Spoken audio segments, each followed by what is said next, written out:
दोस्तों, cast classes में मैं चंद्रहास एक बार फिर से आप सभी का स्वागत करता हूं।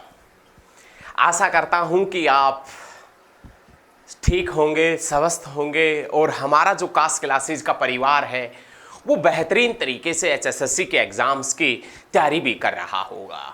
साथियों, आप सभी को मालूम है कि एचएसएससी ने बहुत से एग्ज़ाम्स की डेट भी की घोषणा की है और जितने भी फोरम एचएसएससी के निकले हुए थे लगभग सभी एग्जाम्स दिसंबर तक होने की संभावना है। और न्यूज़पेपर के अंदर भी ये खबर आई है, आज के न्यूज़पेपर के अंदर, कल भी वैसे पता लग गया था सोशल मीडिया के माध्यम से आप सभी को कि एग्ज़ाम होंगे और हरियाणा के अंदर बहुत जल्द सभी एग्ज़ाम होंगे। और डेट भी Haryana police commando, Haryana police और ग्राम सचिव, कैनाल पटवारी, इन सभी के एग्ज़ाम्स की डेट भी आ चुकी है। लगभग अब की बार 2-3 मंथ के अंदर सब कुछ होने की संभावना है।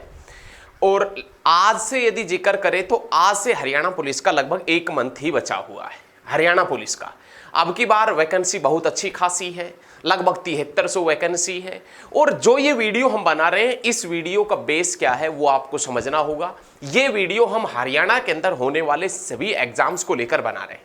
और ये हरियाणा जीके के अंदर एक प्रैक्टिस सेट है जो पिछले साल प्रीवियस एग्जाम सीरीज हमने चलाई हुई थी।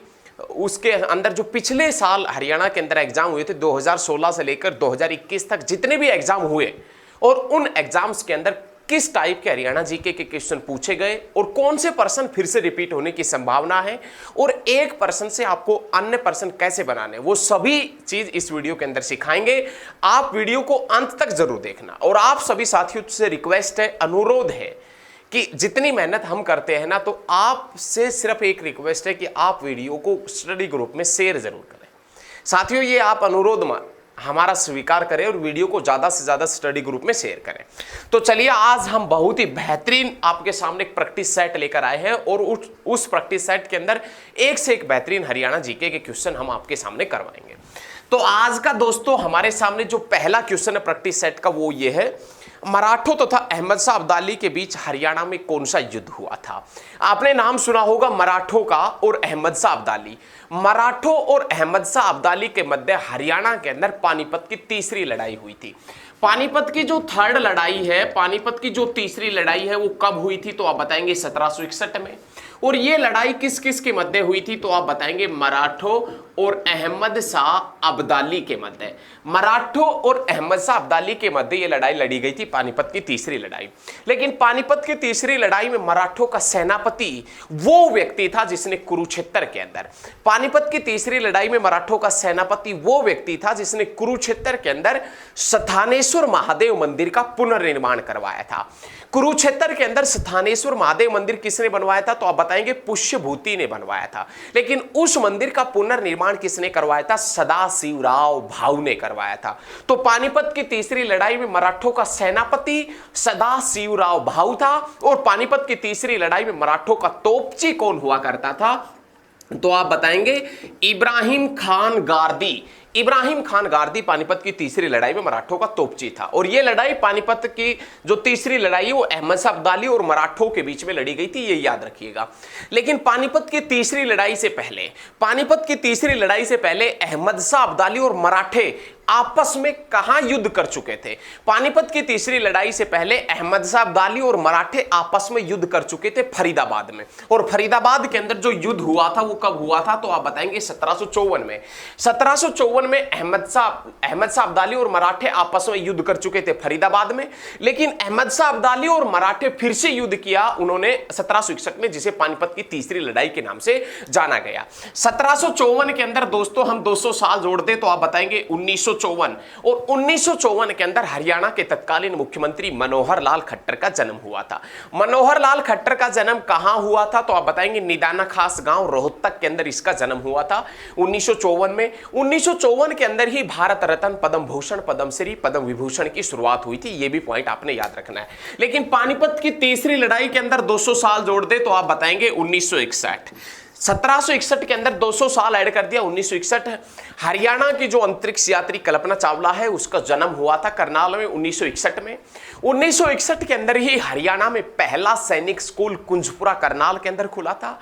1961 के अंदर ही अर्जुन पुरस्कार की शुरुआत हुई थी। 1961 में ही विश्व का प्रथम व्यक्ति जिसका नाम यूरी गागरिन था जो अंतरिक्ष में स्पेस में गया था। और 1961 में ही गोवा पुर्तगालियों से स्वतंत्र हुआ था। गोवा पुर्तगालियों से स्वतंत्र हुआ 1961 में दोस्तों, लेकिन गोवा स्टेट बना था 1987 में। बुढ़ापा पेंशन की शुरुआत हुई थी 1987 में। चौधरी देवीलाल दूसरी बार मुख्यमंत्री बना था 1987 में। Nahar wild life sanctuary Rewari के अंदर बना था 1987 में।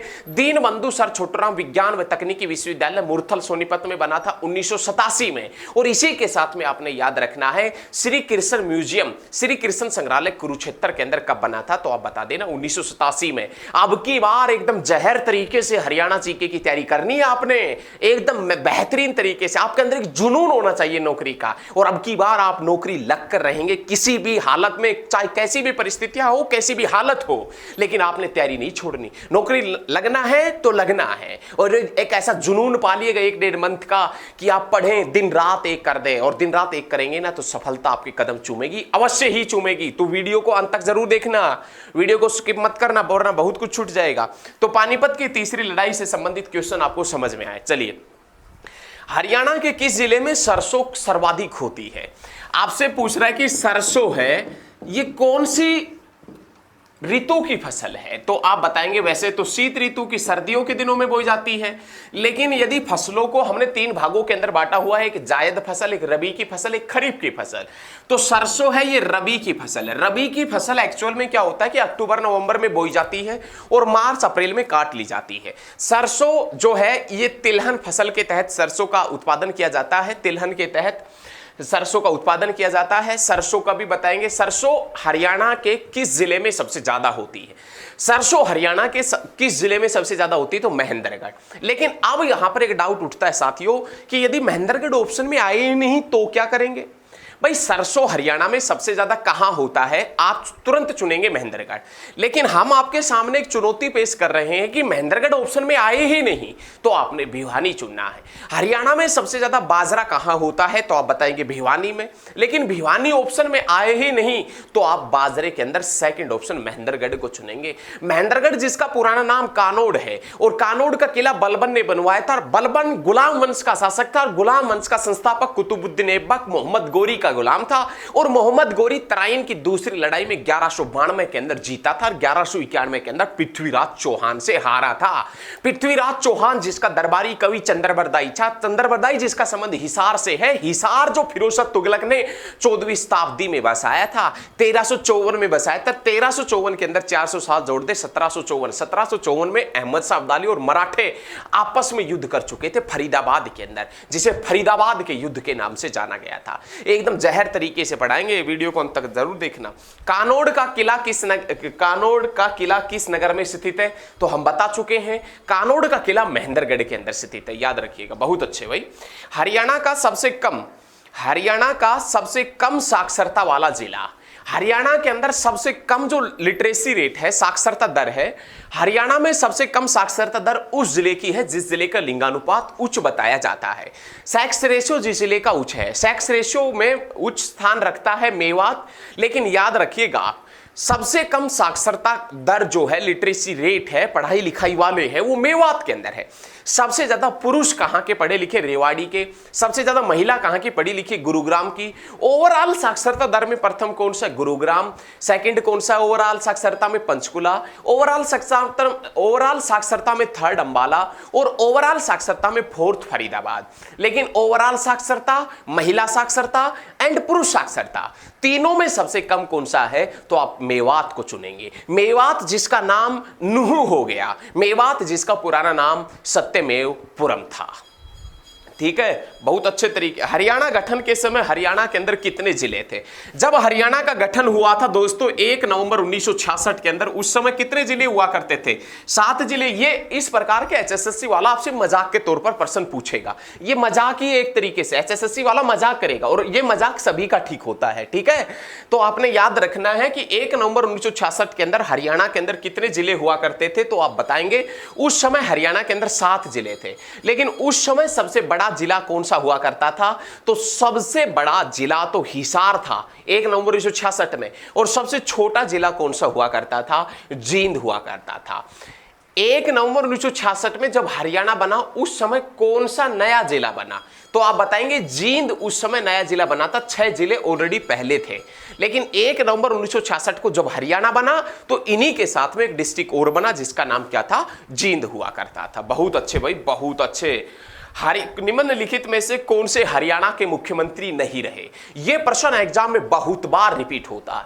निम्नलिखित में से कौन हरियाणा के मुख्यमंत्री नहीं रहे? अब निम्नलिखित में से कौन हरियाणा के मुख्यमंत्री नहीं रहे, तो उसमें वो एक राज्यपाल का नाम डालेगा। 3 मुख्यमंत्री डालेगा ऑप्शन में और एक राज्यपाल लिखेगा। तो मुख्यमंत्री नहीं रहे, आपने राज्यपाल चुनना है। निम्नलिखित में से कौन हरियाणा का राज्यपाल नहीं रहा, तो 3 तो राज्यपाल डालेगा, एक मुख्यमंत्री डालेगा, तो आपने मुख्यमंत्री को चुनना है क्योंकि वो राज्यपाल नहीं रहा था। तो ये पॉइंट भी आपने बहुत अच्छे तरीके से याद रखना है। निम्नलिखित में से कौन हरियाणा के मुख्यमंत्री नहीं रहे? जीडी तपासे, बनारसी दास गुप्ता, राव वीरेंद्र सिंह, भगवत दयाल शर्मा। तो जीडी तपासे हरियाणा के राज्यपाल थे, ना कि मुख्यमंत्री। बहुत अच्छे। चलिए भाई, बहुत एकदम मजा आएगा। भिंडावास वन्य जीव अभयारण्य राज्य के किस जिले के अंदर पड़ता है? आपने नाम सुना होगा भिंडावास वाइल्ड लाइफ सेंचुरी का, आज उसके बारे में बताएंगे। वो भिंडावास वाइल्ड लाइफ सेंचुरी जिसके बारे में बताया जाता है कि ये हरियाणा की सबसे सुंदर झील है। हरियाणा की सबसे सुंदर झील बताई जाती है। हरियाणा की जो सबसे सुंदर झील है, हरियाणा की सबसे सुंदर झील किसे बताया जाता है? सबसे सुंदर झील के जिक्र करें कि हरियाणा की सबसे सुंदर झील कौन सी है, तो आप प्यारे दोस्तों आप बता देना भिंडावास। ये और Bhindawas wild life sanctuary, Bhindawas वन्य जीव अभयारण्य कौन से जिले के अंदर है, तो आप बताएंगे झज्जर के अंदर। और झज्जर कब बना था, तो आप बता देना 1997 में, और इसी के साथ में फतेहाबाद बना था। फतेहाबाद किसने बसाया था? फिरोज तुगलक ने। और फिरोज तुगलक ने कब बसाया था? 1352 में। और 1352 जिसमें 600 साल जोड़ दे तो आप बताएंगे 1952। कुरुक्षेत्र के बिड़ला मंदिर की नींव रखी गई थी 1952 में। याद रखना है, अरे याद रखोगे नहीं। कुरुक्षेत्र के बिड़ला मंदिर की नींव रखी गई थी 1952 में। चंडीगढ़ शहर की नींव रखी गई थी 1952 में। और याद रखिएगा, अरे याद रखिएगा, जगाधरी रेलवे वर्कशॉप बना था 1952 में। लेकिन भिंडावास वन्य जीव अभयारण्य किस जिले के अंदर? एग्जामिनर तो ये पूछ रहा है। भिंडावास वन्य जीव अभयारण्य झज्जर के अंदर है। और ये भिंडावास वन्य जीव अभयारण्य कब बना था, तो आप बताएंगे 2009 के अंदर। नाहर वाइल्ड लाइफ सेंचुरी कहां है? रेवाड़ी में। Nahar wild life sanctuary, Nahar वन्य जीव अभयारण्य जिसे संवेदनशील कब घोषित किया गया था? 2009 के अंदर। और बीजिंग ओलंपिक में जीत कर आया था 2008 में विजेंद्र सिंह बीजिंग ओलंपिक में जीतकर आया था मुक्केबाजी के अंदर। उस विजेंद्र सिंह को राजीव गांधी खेल रत्न पुरस्कार से कब नवाजा गया था? 2009 के अंदर। और इसी के साथ में 2009 का सबसे इंपॉर्टेंट क्वेश्चन क्या है वो आपने याद रखना है। IIM Indian institute of management, भारतीय प्रबंधन संस्थान, IIM Indian institute of management भारतीय प्रबंधन संस्थान कब बना था? तो आप बताएंगे 2009 के अंदर बना था। बहुत अच्छे तरीके से ये पॉइंट आपने याद रखना है। रोहतक के अंदर है IIM, ये याद रखना। हरियाणा के फरीदाबाद में बहने वाली प्रमुख नदी कौन सी है? फरीदाबाद के अंदर यदि आपसे पूछता है कि फरीदाबाद के अंदर बहने वाली प्रमुख नदी कौन सी है, तो आप बताएंगे यमुना नदी। हरियाणा के फरीदाबाद में बहने वाली प्रमुख नदी कौन सी है, तो आप बताएंगे यमुना नदी। यमुना नदी हरियाणा और उत्तर प्रदेश के मध्य लगभग 320 किलोमीटर लंबी प्राकृतिक सीमा रेखा बनाती है। ये यमुना नदी जो हरियाणा और उत्तर प्रदेश के मध्य 320 बहती है, लेकिन हरियाणा के 6 जिलों से सीमा रेखा बनाती है यमुना नदी। बहुत अच्छे। हरियाणा में पहला आकाशवाणी केंद्र कहां स्थापित किया गया था? हरियाणा का जो पहला आकाशवाणी केंद्र है, हरियाणा का पहला आकाशवाणी केंद्र कहां बना था? तो आप बताएंगे रोहतक के अंदर पहला आकाशवाणी केंद्र बना था। और ये रोहतक के अंदर पहला आकाशवाणी केंद्र कब बना था? तो आप बताएंगे 1976 में। एमडीयू महर्षि दयानंद यूनिवर्सिटी कहाँ है? रोहतक में। कब बनी थी? 1976 में। महेंद्रगढ़ के अंदर पहली बार जवाहरलाल नेहरू नहर में पानी कब आया था? 1976 में। एसवाईएल के पानी को लेकर केंद्र सरकार ने नोटिफिकेशन, सतलुज यमुना लिंक नहर एसवाईएल के पानी को लेकर केंद्र सरकार ने नोटिफिकेशन कब जारी किया था? तो आप बताएंगे हरियाणा और पंजाब के मध्य 1976 में। बहुत अच्छे भाई, बहुत अच्छे। Central institute for research on buffaloes कहां स्थित है? Central institute of research and buffaloes कहां है? तो आप बताएंगे हिसार के अंदर। भैंस अनुसंधान केंद्र कहां है? तो आप बताएंगे हिसार में। और भैंस अनुसंधान केंद्र हिसार में कब बना था? 1985 में। और अश्व अनुसंधान केंद्र कहां है? तो आप बताएंगे हिसार में। कब बना था? तो आप बताएंगे 1986 के अंदर वो अश्व अनुसंधान केंद्र बना था। राष्ट्रीय डेयरी अनुसंधान संस्थान पूछे तो करनाल में बता देना 1955 में। राष्ट्रीय गेहूं जो अनुसंधान संस्थान पूछे तो करनाल में 1978 में। राष्ट्रीय पशु अनुवांशिकी संस्थान ब्यूरो पूछे तो करनाल में आप बता देना 1985 के अंदर। और राष्ट्रीय समन्वित पेस्ट मैनेजमेंट संस्थान, राष्ट्रीय समन्वित पेस्ट मैनेजमेंट संस्थान कहाँ है? तो आप बताएंगे फरीदाबाद में। कब बनी थी? 1988 के अंदर। केंद्रीय मिट्टी लवणता अनुसंधान केंद्र कहाँ है? करनाल में। कब बना था? 1969 के अंदर। गुरुद्वारा नीम साहिब हरियाणा के किस जिले के अंदर पड़ता है? हरियाणा के अंदर एक नीम का पेड़ था कैथल के अंदर, और उसी नीम के पेड़ के नीचे सिक्कों के गुरु बैठे थे, और उसी नीम के पास में आज गुरुद्वारा नीम साहिब बना दिया गया। नीम साहिब गुरुद्वारा कैथल के डोगरा गेट के पास पड़ता है। नीम साहिब गुरुद्वारा हरियाणा के कौन से जिले के अंदर है? कैथल में। और गुरुद्वारों के शहर के नाम से भी किसे जाना जाता है? कैथल। और कैथल का जो डोगरा गेट है, उसी डोगरा गेट के पास में पड़ता है कौन सा गुरुद्वारा? नीम साहिब गुरुद्वारा। बहुत अच्छे। यदि साथियों हमारे द्वारा दी गई जानकारी आपको अच्छी लग रही है क्रांतिकारी स्टूडेंटों, तो आप इस वीडियो को ज़्यादा से ज़्यादा शेयर करें। वीडियो को ज़्यादा से ज़्यादा स्टडी ग्रुप में शेयर करें ताकि हमारा भी कुछ भला हो जाए। यदि आप हमारा भी भला चाहते हैं तो अवश्य होगा, तो आप वीडियो को एक बार शेयर जरूर करें। पांडु पिंडारा तीर्थ स्थल हरियाणा में कहाँ है? पांडु पिंडारा ये पूछ रहा है कि हरियाणा के अंदर एक पांडु पिंडारा तीर्थ स्थल है। पांडु पिंडारा तीर्थ स्थल, पांडु पिंडारा जो तीर्थ स्थल है वो हरियाणा में कहां है? तो आप बताएंगे पांडु पिंडारा तीर्थ स्थल जींद के अंदर पड़ता है। यहां पर पांडवों ने अपने पूर्वजों के लिए पिंडदान दिया था। यहां पर पांडवों ने अपने पूर्वजों के लिए पिंडदान दिया था, और वो भी सोमवती अमावस्या के दिन।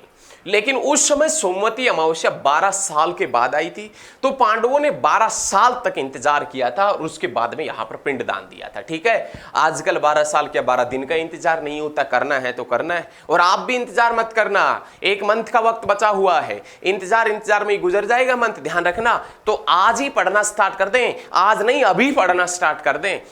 टाइम टेबल बनाने, टाइम टेबल के अकॉर्डिंग पढ़े।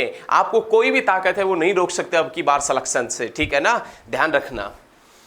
उसके बाद में पलवल को किस वर्ष जिले का दर्जा मिला था? पलवल जिला कब बना था? तो आप बताएंगे 2008 में। पलवल जिला कब बना था? 2008 में। अंतिम जिला बना है चरखी दादरी, उससे पहले जिला बना पलवल 2008 में। हरियाणा शतरंज संघ का गठन हुआ था 2008 में। पंचकुला आईटी पार्क बना था 2008 में। ये क्लर्क के एग्जाम में 2019 में पूछा गया था कि पंचकुला आईटी पार्क कब बना, तो आप बताएंगे 2008 के अंदर बना था। बहुत अच्छे भाई, बहुत अच्छे।